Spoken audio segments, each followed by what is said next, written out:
Ever wondered why your garden doesn't quite match up to those vibrant, blooming ones you see in magazines? Perhaps you've experienced the disappointment of wilted flowers despite your best efforts.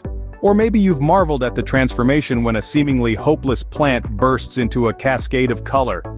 Well, you're not alone. Gardening, like any art, has its triumphs and its trials. But don't worry, we've got you covered. Stay tuned to find out how you can turn your gardening blunders into blooms of wonder. Watering your plants might seem simple, but it's easy to get wrong. Too much or too little can spell disaster for your flowers. Let's start with overwatering. It's a common misconception that more water equals healthier plants. In reality, overwatering can lead to root rot, a condition where the plant's roots become waterlogged and oxygen-starved, causing them to decay and die. Signs of overwatering often include yellowing leaves, a wilting appearance despite moist soil, and a general lack of growth or vitality. On the other side of the spectrum, we have underwatering. Plants need water to transport nutrients, so without enough of it, they simply can't thrive. Signs of underwatering can include dry, brittle leaves, a droopy appearance, especially during the heat of the day, and a slow growth rate. So, how do you strike the right balance?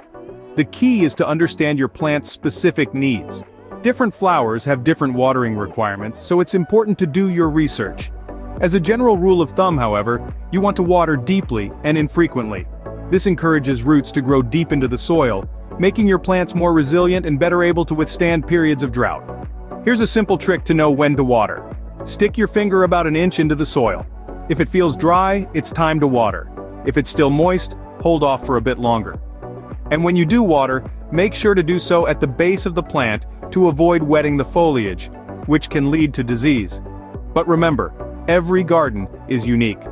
Things like soil type, sunlight exposure, and local climate all play a role in how much water your plants need. So, while these guidelines can help, the best thing you can do is pay attention to your plants. They'll tell you what they need. Remember, balance is key when it comes to watering your flowers. Flowers are only as healthy as the soil they grow in. This statement rings true for every gardener. Soil is the lifeblood of your garden, providing the nutrients and moisture that your plants need to grow. Yet, many gardeners overlook the importance of soil health, focusing on watering and sunlight, while neglecting the foundation beneath their feet. The first step to ensuring soil health is soil testing. This is a simple process that can reveal a wealth of information about your soil, including its pH level and nutrient content. Why is this important? Well, different flowers thrive in different soil conditions. Some prefer acidic soil, while others thrive in alkaline conditions. Knowing your soil's pH level can help you choose the right flowers for your garden, or adjust the soil conditions to suit your preferred blooms. Next up is soil amendment. This is where you add materials to the soil to improve its physical properties.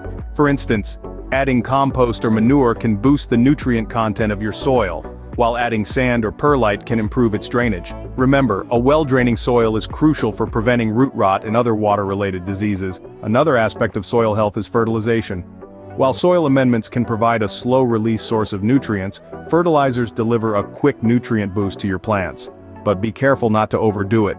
Too much fertilizer can cause nutrient burn, damaging your plant's roots and leaves. As a general rule, it's better to under-fertilize than over-fertilize. Finally, let's talk about mulching. Mulch is a layer of organic material that you spread on top of your soil. It helps to retain moisture, suppress weeds, and regulate soil temperature. Plus, as it decomposes, it provides additional nutrients to your soil. In conclusion, soil health is a crucial aspect of gardening that shouldn't be ignored. It's more than just dirt. It's the foundation of your garden. By understanding your soil and taking steps to improve its health, you can create the perfect environment for your flowers to thrive. Take care of your soil, and your flowers will reward you with vibrant blooms. Timing is everything in gardening. Just as you wouldn't serve dinner at breakfast time, you wouldn't plant your flowers at the wrong season. Each flower has its own preferred planting time, and straying from this can lead to disappointing results. Let's take roses for example. These classic beauties are best planted in early spring or late fall, when they're dormant and the soil is still workable. Planting them during a hot, dry summer can stress them out, while a harsh winter could freeze them solid before they even have a chance to root. On the other hand, sunflowers, as their name suggests, thrive in the sun. They're summer flowers, and they need to be planted in late spring or early summer, after the last frost has passed. Planting them in the cold can stunt their growth, while planting them in the heat of summer can cause them to wilt before they even bloom. If you're fond of annuals like marigolds or petunias, you'll want to plant them in late spring, after the danger of frost has passed. These flowers can't survive cold temperatures, so you'll want to give them the best start possible by planting them in warm, welcoming soil. Perennials like tulips or daffodils, on the other hand, are a different story. They're planted in the fall, so they can establish their roots over the winter and burst into bloom come spring. Planting them in the spring or summer can disrupt their growth cycle and lead to weak or non-existent blooms. And then there's the matter of biennials. Flowers like foxgloves or hollyhocks are usually planted in the summer so they can establish their roots and foliage in the first year and then bloom in the second. So you see, each flower has its own rhythm, its own internal calendar. And as gardeners, it's our job to understand and respect these rhythms, to work with them rather than against them. Because when we do, we're rewarded with a garden that's in sync with the seasons. A garden that's vibrant, healthy, and full of life. Planting at the right time can make all the difference to your garden. So next time you're eager to get your hands dirty, remember, timing isn't just a suggestion, it's a rule. Pests can wreak havoc on your garden if left unchecked.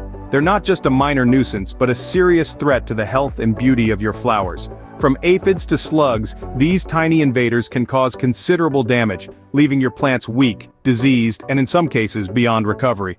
Imagine spending hours tending to your garden, only to find your precious blooms chewed up and wilted.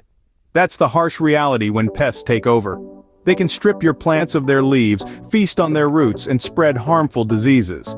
The damage is often extensive, affecting not just one but many plants in your garden. But it's not all doom and gloom. The good news is, you can prevent pest damage with proper, consistent pest control. And no, it doesn't always involve hazardous chemicals that can harm the environment or pose a risk to your health. There are several eco-friendly ways to protect your plants from pests.